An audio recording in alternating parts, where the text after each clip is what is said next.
just making connections with people that we know personally. Just helped us explain that experience as best we could. All right, thank you. So some of you've had some direct relationship with people that you know or in your family. And I think it's interesting to begin to think about the homeless population as a disability. I think that we've been able to see that the longer that people are homeless, and it's not in all of the cases, the more they might be leaning into some mental health challenges. So, Abigail, can you remember a story in the chapter? Or did anybody else read the story in the chapter about the guy who had a serious accident? John, I think, and he had a John, I think. He was sledding. If I'm not mistaken, he was sledding, and he got, I think it was going like 40 miles per hour down the hill, and he crashed, and then he became paralyzed and wasn't able to speak after that. I have a note of it somewhere. Yeah. And it's very interesting. I can think of 2 or 3 stories. I can't put my name on the people though, who I've seen videos of them who had a major accident and they were told that they were never going to walk again, they weren't going to ever talk again, and something about them would not believe that. And they become these miracle people. So if you do have an accident and you become physically challenged, some people end up doing what they've done before and some people don't. And I wonder about that. So there are people who were disabled for years and then have come out of it.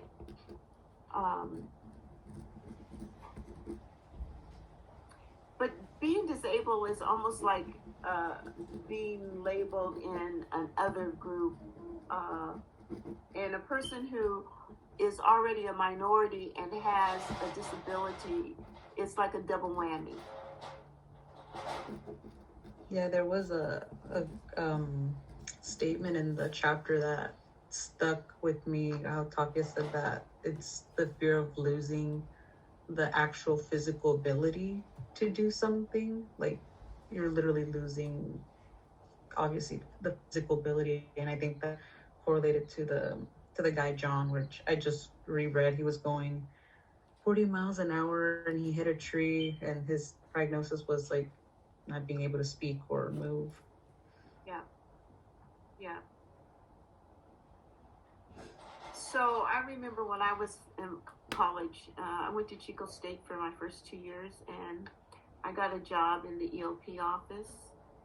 And the EOP office helped minority students and students with disability. And there was a guy who was the president of the Disabilities Club, and he was a paraplegic. And I would, my job was to, the first day of class, we were on quarters, so there was 4 quarters a year to take him around and make sure he knew where his classes were. And all I had to do was one time, and then he was free and on his own. And I was amazed at some of the things that I had, where I feel like I had barriers to, that there was no problem for him. And so I've had like really close up personal experiences to see what Kobe was talking about is the brilliance of some people who have autism, or, thinking that somebody in a wheelchair really needs my help when they can navigate it on their own.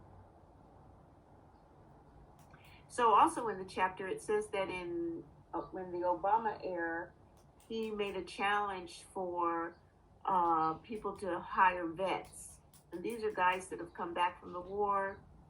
Is that right, Abigail? Yeah, I have a note of it somewhere as well. I can double check. Okay. And one of the things, go ahead and double check that while I talk about this. One of the things that is it's a new, how to say it, it's a new diagnosis. It came out of the Vietnam War. It's for Vietnam vets, and it's called post-traumatic stress. And now we're seeing that a lot of people got it from 9/11, and we talked about 9/11. It was when the Twin Towers went down. People are getting it from being shell-shocked and war, and in the inner cities where there's gun violence. And everybody that has ever been in a mass shooting probably has post-traumatic stress. And, stress happens, and it becomes traumatic when whatever stress happened in the past is still alive and present in the body.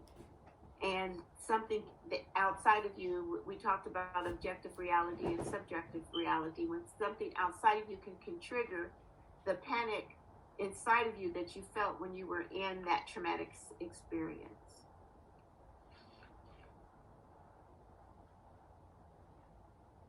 Yeah, I've talked about partnering up, or business to partner up with what is it again? With this, and creating this oriented focusing on that disability, and providing obviously jobs for people that have had post-traumatic stress, and vets specifically. And so I think one of the main things to really get from this is that the body can be twisted, hurt, unable to walk, and a person can be smart, like a whippersnapper, can be a problem solver, can think.